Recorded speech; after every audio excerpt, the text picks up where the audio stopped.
Every day they go out into the communities knowing they may face danger. They serve, protect, and like every mother of a law enforcement officer, my prayer is they return home safely. But sometimes, despite of all the training, all the protection, all of the prayers, tragedy still happens.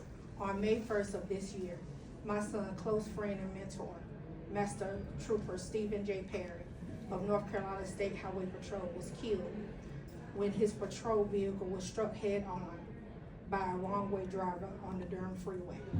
Authorities say the driver was impaired. And what made this even more heartbreaking is the driver reportedly had 3 prior DWI convictions. 3. Think about that for a moment. He was a dedicated public servant, a mother's only son, a father, a friend, and a fellow officer, gone in an instant because someone had already proven to be dangerous behind the wheel and was still able to drive.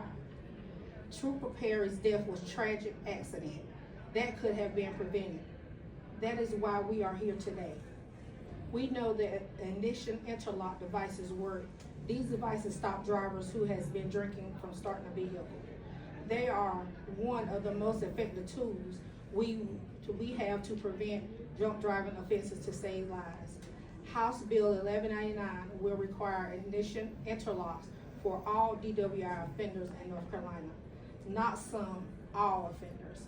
Because the truth is, every impaired driver is a risk to every family on our roads. As a MAD volunteer, I spend time monitoring DWI cases in courts week after week.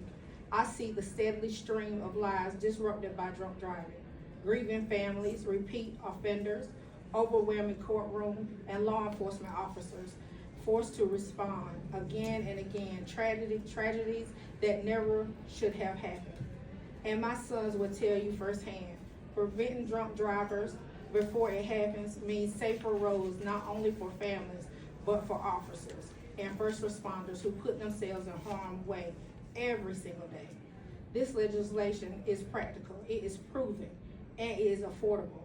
Ignition interlocks cost offenders about $3 a day, less than people spend on a cup of coffee, less than a drunk driver would spend on a drink.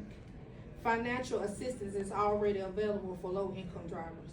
So this is not about punishment, it's about prevention. It is about stopping tragedy before another family gets to knock at the door, before another patrol car gets draped in black.